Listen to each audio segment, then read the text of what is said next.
ನಮಗೋಸ್ಕರ ಕಾಳಿಂಗ ವರ್ಮ ಎಷ್ಟು ಆತುರದಿಂದ ಕಾಯ್ತಿರ್ತಾರೆ.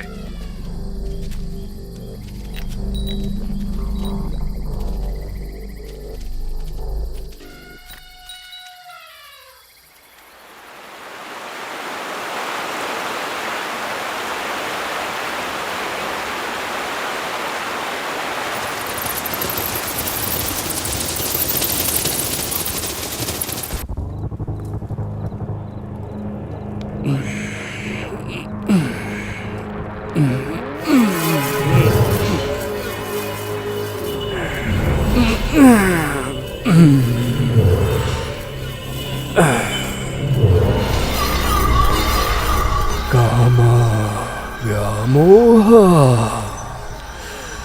ನನ್ನ ಇಚ್ಛೆ.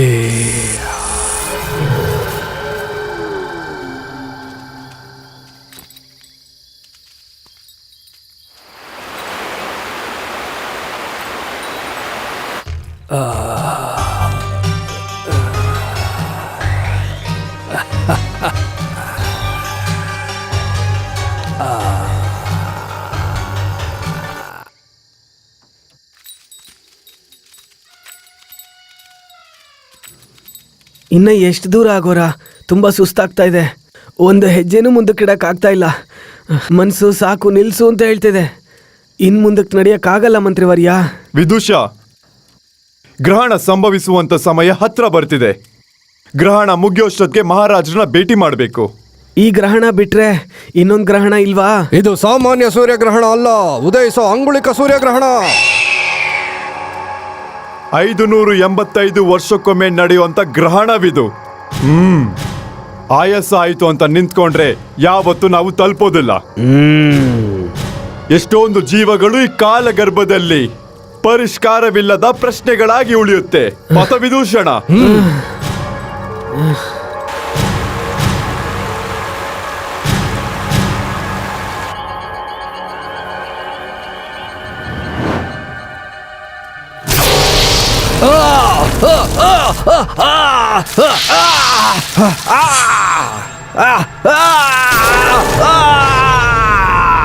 ಈ ಬೆಳಕು ನನ್ನ ಸುಡ್ತಾ ಇದೆ ಅಂಗುಳಿಕ.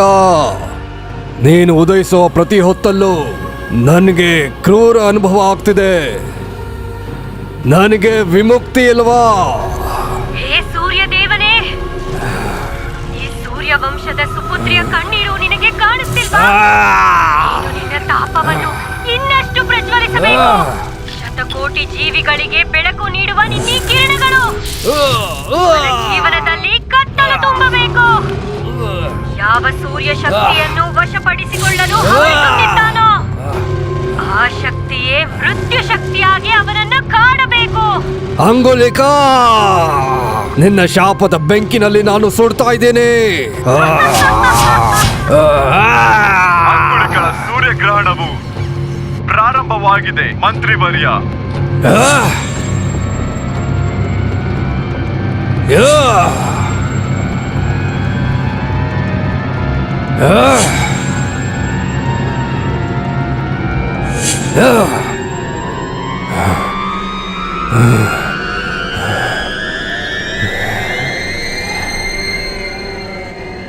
ಇದೇ ನಿಧಿಗೃಹ. ಅಂಗುಲಿಕ ಮರಣದ ನಂತರ ದಶಮಾನಗಳಿಂದ ಕಾಳಿಂಗವರ್ಮನವರು ಇದೇ ಗುಹೆಯಲ್ಲಿದ್ದಾರೆ. ಕಾಳಿಂಗ ಮಹಾರಾಜರಿಗೆ ವಂದನೆಗಳು. ನಿಲ್ಸಿ. ನಿಮ್ ಮರ್ಯಾದೆ ಯಾವನಿಗೆ ಬೇಕು? ಯಾವ ಮುಹೂರ್ತದಲ್ಲಿ ನಾನು ಮತ್ತೆ ರಾಜ ಆಗ್ತಿದ್ದೀನಿ ಮಂತ್ರಿವರ್ಯ? ಕೂತ್ಕೊಳ್ಳಕ್ಕೆ ರಾಜನ ಇಲ್ದಿರೋ ಖಾಲಿ ಬಿದ್ದಿರೋ ಸಿಂಹಾಸನ ಪ್ರತಿನಿತ್ಯ ಕನಸಲ್ಲಿ ಕಾಣಿಸ್ತಿದೆ. ಈ ಭೂಮಂಡಲನೇ ತನ್ನ ಕಾಲ್ ಕೆಳಗಡೆ ಇದ್ದು ಆಳ್ವಿಕೆ ಮಾಡಿಸ್ಕೋಬೇಕಂತ ಅಸುರರ ಆರ್ಭಟವು ಕೇಳಿಸ್ತಾ ಇದ್ರೆ ಹಲವಾರು ದಶಕಗಳಿಂದ ನಿಶಾಚರನಾಗಿ ಈ ಕತ್ತಲಿನಲ್ಲಿ ಕೊಳ್ತು ಹೋಗ್ತಿದ್ದೀನಿ.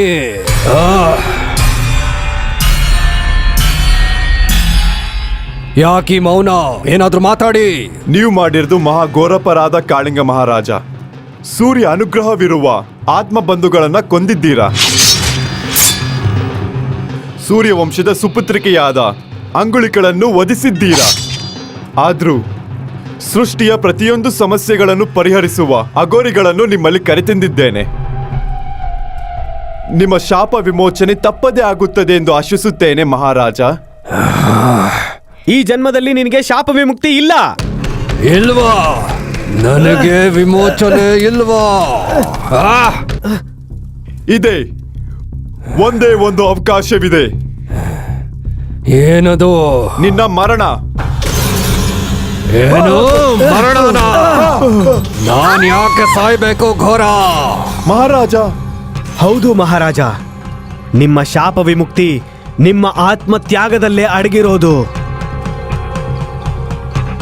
ಕಾಲಚಕ್ರಾಧಿಪತಿಯಾದ ಆ ಭಾಸ್ಕರನ ಅಂಶದಿಂದ ಹುಟ್ಟಿದ ಅಂಗುಳಿಕ ಅದೇ ಅಂಶದಿಂದ ಮತ್ತೆ ಪುನರ್ಜನ್ಮಿಸುತ್ತಾಳೆ. ಉದಯಿಸುವ ಅಂಗುಲಿಕ ಸೂರ್ಯಗ್ರಹಣಕ್ಕೆ ಕೆಲವು ದಿನಗಳ ಮುಂಚೆ ಅದು ನಿನ್ನ ಸಮಾಧಿಯ ಹತ್ರ ಬರುತ್ತೆ. ಆ ಸಮಯದಲ್ಲಿ ನಿಮ್ಮ ಜೊತೆ ಅಡಗಿಸಿಟ್ಟಿರುವಂತಹ ಅಘೋರ ಶಕ್ತಿಗಳು ನಿಮ್ಮಲ್ಲಿ ಚಲನೆಯನ್ನುಂಟು ಮಾಡುತ್ತೆ.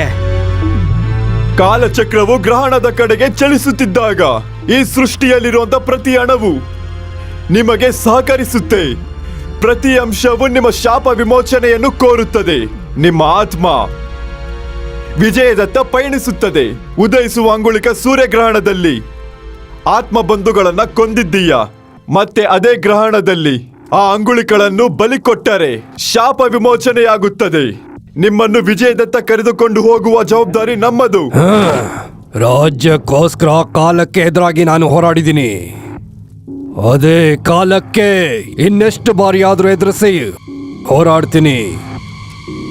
ಅಂಗುಲಿಕ ಪುನರ್ಜನ್ಮಕ್ಕೋಸ್ಕರ ನನ್ನ ಆತ್ಮವು ಪ್ರೇತಾತ್ಮವಾಗಿ ಎಷ್ಟು ಯುಗಗಳಾದ್ರೂ ಕಾದಿರುತ್ತೆ.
ಇದೆಲ್ಲ ನೋಡ್ತಿದ್ರೆ ಎಲ್ಲ ಕನ್ಸಿನ ತರ ಇದೆ ಅಲ್ವಾ ಬಾಲು? ನಾವು ಪ್ರೀತಿಸಿದ್ದು, ಮದುವೆ ಆಗಿದ್ದು, ಲಂಡನ್ನಿಗೆ ಹೋಗಿ 6 ವರ್ಷ ಆದ ನಂತರ ಮಗು ಜೊತೆ ವಾಪಸ್ ಬರ್ತಿರೋದು ಎಷ್ಟು ಚೆನ್ನಾಗಿದೆ ಅಲ್ವಾ? ಕನ್ಸನ್ನ ಎಲ್ಲರೂ ಕಾಣ್ತಾರೆ ಪ್ರವಳಿಕಾ, ಆದರೆ ಅದನ್ನ ನಿಜ ಮಾಡ್ಕೊಂಡು ನಾವು ಮುಂದಕ್ಕೆ ಹೋಗ್ತಾ ಇದ್ದೀವಿ. ಹೌದು, ನಮ್ಮ ಡ್ರೀಮ್ ಪ್ಯಾಲೇಸ್ ನಮ್ ಸ್ವಂತ ಆಗ್ತಾ ಇರೋದು. ಅಲ್ಲಿಗೆ ಹೋಗ್ತಾ ಇದ್ರೆ ತುಂಬಾ ಎಕ್ಸೈಟಿಂಗ್ ಆಗಿದೆ ಬಾಲು. ಪರಿಮಳ, ಇದು ಅದೇ ಪರಿಮಳ. ನಿಮ್ಗಿನ್ನೂ ಏನೇನ್ ಕನ್ಸಿದೆ ಅಪ್ಪ?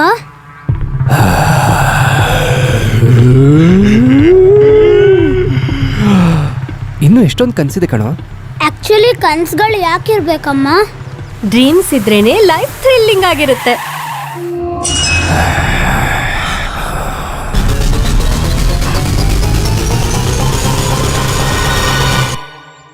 Balu, any problem? Nothing to worry, it's a small problem. Okay.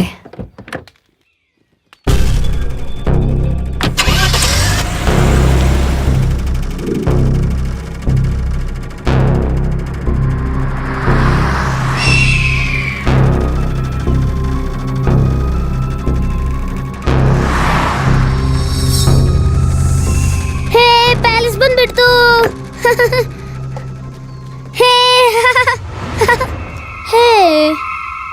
ಎಷ್ಟು ದೊಡ್ಡ ಪ್ಯಾಲೇಸು. ಅಲ್ಲೇ ನಿಂತ್ಕೊಂಡ್ರೆ ನಿನಗೆ ಕೋಟೆ ವೈಭವ ಏನು ಕಾಣಿಸುತ್ತೆ. ಬಾ, ನನ್ನ ಹತ್ರ ಬಾ, ನನ್ನ ನೋಡಕ್ಕೆ ಬಾ. ಬಾ ಬಾ ಬಾ.